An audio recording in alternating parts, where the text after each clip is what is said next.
And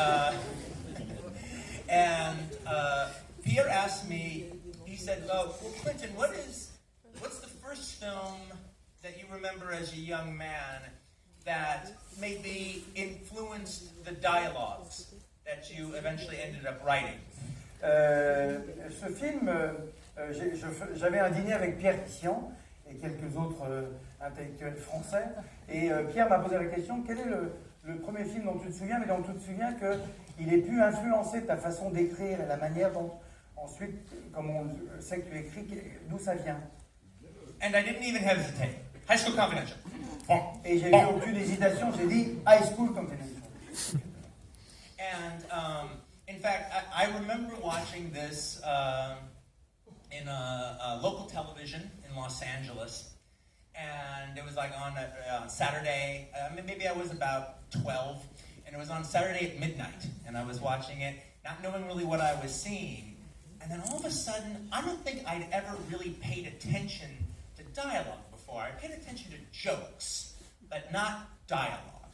J'ai vu ce film à la télévision à Los Angeles, ça passait le samedi vers minuit, et je me souviens que c'est le film qui m'a fait me rendre compte qu'il fallait aussi faire attention au dialogue. Moi, il y avait les plaisanteries qui pouvaient me faire rire, mais là, c'est les mots, c'est les dialogues qui m'ont plu dans ce film-là. And until I saw this movie, and frankly, the dialogue, it blew my 12-year-old mind. Et donc c'est avec ce film que ça s'est passé, et la qualité des dialogues, ça a fait exploser mon esprit d'un enfant de 12 ans. Now, the reason it's so good is because the film takes place in the 50s. It takes place in a high school in the 50s, right at the height of the beatnik era. Le film donc se passe dans les années 50, dans un lycée, et c'est là que c'était en pleine époque de la mode beatnik, en pleine époque de la littérature et de l'époque beatnik. And oddly enough, as crazy as the movie seems, it's actually based on a true story. Et vous allez voir, aussi bizarre et étrange et fou qu'est le film et que ce dont ça parle, en fait ça parle au départ, le film s'est inspiré d'une histoire vraie. Now the thing is, I'm pretty sure that the original script was just a standard, regular script of its day. Mais en même temps, je suis sûr que le script, le scénario du film, était un truc normal, enfin un truc écrit comme ça, comme il y en avait d'autres. But there was this wild dude back in the 50s, a wild actor. His name was Mel Wells, and he was a very, very famous actor, and not a very, very famous actor. He was a known actor, but a very famous kind of beatnik kind of artist kind of fellow. Et il y a dans le film un type qui était à la fois un acteur très très connu, mais qui était aussi une des figures du mouvement beatnik. And if you anybody here who has ever seen Roger Corman's famous Little Shop of Horrors, he plays Mishkin, the owner of the floor shop. Et tous ceux qui ont vu le film de Roger Corman, La petite boutique des horreurs, c'est lui qui joue Mishkin, le tenancier de la boutique de fleurs. Now, the thing is, what they did is, he goes, well, if you're going to do beatnik dialogue, this movie, if it's going to have beatniks and this kind of youthful thing, it should have beatnik dialogue. And so they gave him the script to basically rewrite the dialogue. Et donc, quand il a été impliqué dans le film, ou plutôt les gens ont pris contact avec lui, et histoire d'avoir, puisque ça parlait de ça, quelque chose de très très réel, et il a pris le truc et il a complètement réécrit pour retrouver la véracité de l'esprit beatnik. So he filled half the movie with true beatnik dialogue, and then he just made up a ton of beatnik dialogue that didn't exist, just out of his own imagination, and put it in the movie. Donc il a d'abord commencé par mettre la moitié de nouveaux dialogues, tout ça inspiré, mais après il a fait un truc, c'est que le film il l'a fait porter encore plus haut dans cet esprit-là, y compris en inventant des trucs qui sortaient uniquement de son imagination. Now, I have to admit, after talking about all this dialogue, if you don't speak English, it's probably not going to mean a damn thing to you. Bon, je vais vous dire un truc quand même sur ce dialogue, c'est que si vous ne parlez pas anglais, vous allez quand même pas tout comprendre.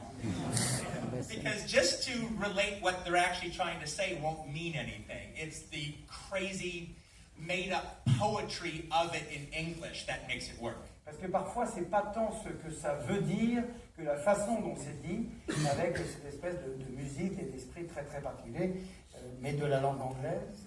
And also, like, you know, I'm kind of famous for when I do my movies, the characters have like big monologues that go on for a few pages. Et moi, par exemple, dans mon travail, on a souvent reconnu, enfin, on a souvent dit que mes personnages étaient caractérisés par le fait que je leur faisais faire de longs monologues. Well, the first time I ever saw that was in this movie. There's a scene in the film starring the scene is John Drew Barrymore, who is the son, I believe, of John Barrymore, and he's the father of Drew Barrymore. And in the film, he gives an entire monologue that's about Christopher Columbus discovering America, but he describes it as if it's a drug deal. Donc, par exemple, dans le film, vous verrez un personnage, John Drew Barrymore, du coup, Drew comme Drew, qui est sans doute qui est le fils de John Barrymore, le légendaire John Barrymore, et le père de Drew Barrymore. Et à un moment, il a un grand dialogue, il a un grand monologue, et il évoque la question de la conquête de l'Amérique par Christophe Colomb. Mais en fait, tout ça est présenté comme si c'était une histoire d'ivrogne. Drogue. Une histoire de cadre. And like, and there's a whole sequence of this girl who gives this beatnik poetry thing that she is so fucking awesome. I have had a crush on her since I was 12 years old. I don't know who the hell she is. I don't think she ever did anything again, but she never needed to. She did this. Il y a un moment, il y a une scène aussi là avec une fille tout à fait sublime. J'avais 12 ans, mais je suis immédiatement tombé amoureux d'elle. J'avais un truc avec elle, je sais pas ce qu'elle est devenue, je sais pas qui elle est, je sais pas si elle a fait d'autres films, mais je m'en fous parce qu'elle a au moins fait ça. And not only that, though, the film is just filled with just like one crazy cool actor from the 50s after another. It stars Russ Tamblyn playing one of the most, you know, asshole, unlikable characters who is ever supposed to be the hero in a movie you've ever seen. Maybe until Breathless. Until Breathless, he was the most antisocial hero in a film. Vous allez voir aussi toute une série d'acteurs et de personnages magnifiques, dont un qui s'appelle Russ Tamblyn, et qui est sans doute un des personnages les plus désagréables, les plus là, c'était plus fort même chez lui, mais avant un bout de souffle, aussi l'un des personnages les plus antisocial donc du cinéma, de l'histoire du cinéma. It also has the 50s bombshell Mamie Van Doren. Et vous avez aussi l'actrice des années 50, Mamie Van Doren. And if you don't know who Mamie Van Doren is, first there was Marilyn Monroe.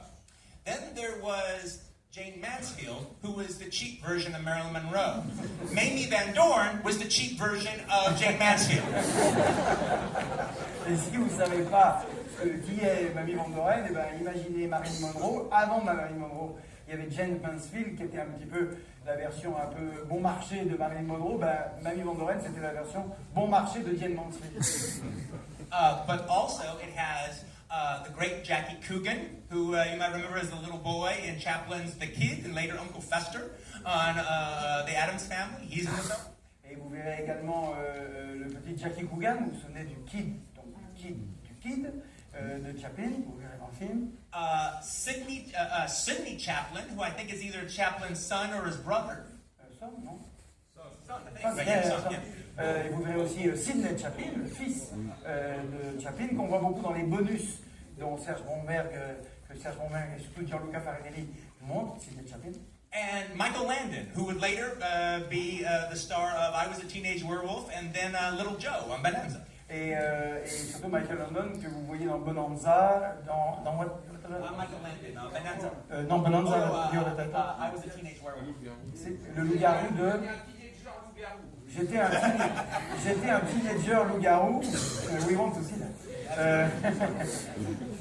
Yeah? And last but not least, the movie starts off with a live rock and roll performance straight from Saturday, Louisiana, on the